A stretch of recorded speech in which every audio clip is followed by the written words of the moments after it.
Money, fame, riches, and OnlyFans bitches. Adin Ross for the past 2 to 3 years has been the person under the spotlight of the internet for a plethora of reasons. From getting a roster of famous and influential rappers on his streams, to very sadistic torture streams involving his viewers for money.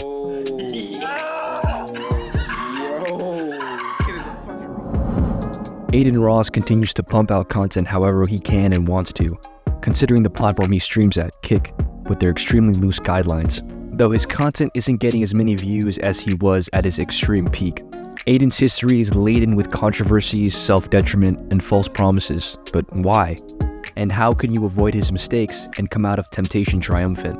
At the time period we were going to be analyzing, Adin Ross would have been going through multiple back and forths between him and Twitch via his extreme stunts bordering the line of Twitch's TOS, prompting Adin to sign with Kick and begin to go down another rabbit hole, out of control and doing whatever he pleases. Let's begin. When we do not have control over ourselves, external events will control us. Adin Ross was born on October 11th, 2000 in Boca Raton, Florida. Not much is known about his personal life before he had started his live streaming journey, but it's known that Adin had frequently moved, causing his personality to be more outgoing in order to get new friends every time he would move from place to place. Adin's early life was marked by his love for gaming and an innate sense of humor. He would start his journey initially streaming 2K and climbing up the ranks. With the added help of Bronny James, Adin would eventually shoot up the ranks of the 2K community via wagers, Twitter hashtags, and TikTok.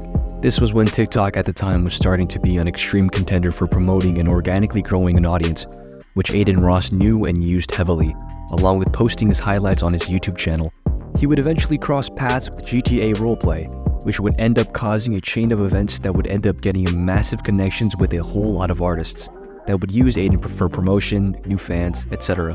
And vice versa, with Adin using the artist to propel himself up the ranks of Twitch and social media in general. Adin was part of a new generation of streamers and social media influencers, virtually leading the charge for a time before his controversies would end up stacking up and being too heavy to carry. And soon, Adin would start to crumble.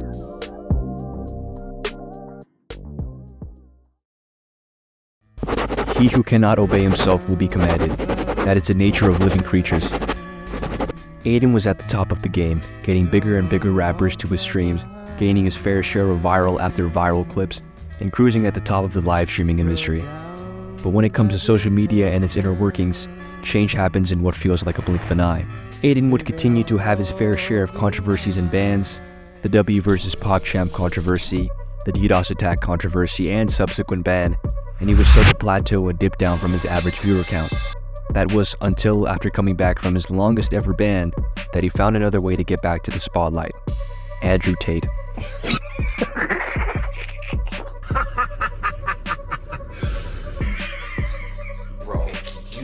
Bro, that is not funny, bro.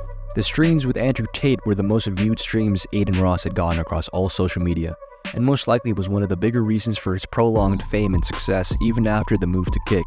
More on that later. Due to 1, being Andrew Tate's incredible notoriety at the time, and 2, the way Andrew Tate seemed to have affected Adin's mindset. But this change wouldn't be as permanent as it was advertised to be. Despite Adin Ross's constant statements that he would better himself, get into better shape, and cut out all hedonistic things in order to preach better physical and mental health, after breaking up with his long-term girlfriend Pammy, he would end up breaking any and all of those statements made prior and go down an incredibly hedonistic path whenever he started up a stream. Look at those bags. Swallow! Sorry.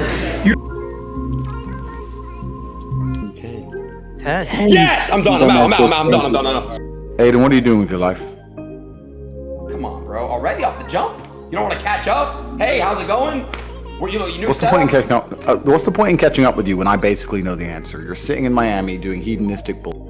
No. He would invite OnlyFans girls in order to get them to vie for his attention, would smoke weed and get high directly in front of his viewers, and had no problem with being incredibly down bad in order to get viral. This is just the first and 2 extreme instances where Adin would make a pretty big error on his road to self-improvement, and the second wouldn't be far away either. The inability to control one's desires leads to a life of chaos and suffering. At this point, it was widely known that Adin Ross was no stranger to getting banned and into controversy. By the time he had ended up leaving Twitch altogether, he would have been banned for the 8th time. This tension with Twitch would be further fueled when Twitch would end up banning gambling, which was an incredible source of wealth to Adin, considering the incredible amount of sponsors he had gotten and the use of said sponsors to gain a massive profit without financial repercussion. It was this increased tension with Adin and Twitch that Adin would eventually get fed up and go to sign a multi-million-dollar deal with Kick, a rival streaming service backed by online gambling service Stake. This is where Adin would be unchained, free to do anything that he desired with little to no repercussions or punishment, and the backlash that came with these shock value stunts was definitely not minimal. With nothing keeping him from getting banned and losing his income, he would do everything to go viral. Illegally streaming the NFL Super Bowl, putting adult filmography for his young audience to look at, and having his viewers do borderline sadistic and incredibly distasteful things for money, such as eating dog feces, getting sprayed with pepper spray, then shaving their head, then chucking hot sauce, and a flurry of other dares just as extreme. Adin Ross is financially set for life and able to do what he wants, but at what point does doing what he wants become straight up morally unethical? Over the course of Adin Ross's tumultuous run, his greatest error has always been his lack of self-control. Nearly everywhere in his content you can see his inability to inhibit his incredibly intrusive thoughts, causing disconnect with his viewers and the people around him. A couple examples being his interaction with Polo G and beef with NBA Youngboy. The greatest examples of Adin's lack of self-control and discipline are the ones I just mentioned, his so-called life-changing journeys only lasting for weeks, by which he would end up rebounding back into the same detrimental habits again, at the dismay of viewers, and when he would get to Kick, and face zero repercussions for his actions. This self-detrimental overindulgence, this constant inability to not give in, not control his desires, and not act upon them is exactly what led to so much of the hate and backlash, because what Adin suffers from is a very liquid foundation of rules and ethics. He had flip-flopped from preaching about the dangers of gambling, porn, and preaches to work out and says that he will work out and change himself, but will then backpedal immediately and publicly live-stream himself indulging in said things. He'll speak on the behalf of his viewers and be caring towards them, but will take a crypto scam in the blink of an eye and proudly tell his fans about it. Didn't you scam people? Yes, bro. Listen. You scammed people. Oh, yeah. Oh, we all did. Oh, you're gonna do it too. Oh, me, Speed. Oh, you know. Hold on, Wait, what are you scamming them on? Kai's call me. Wait.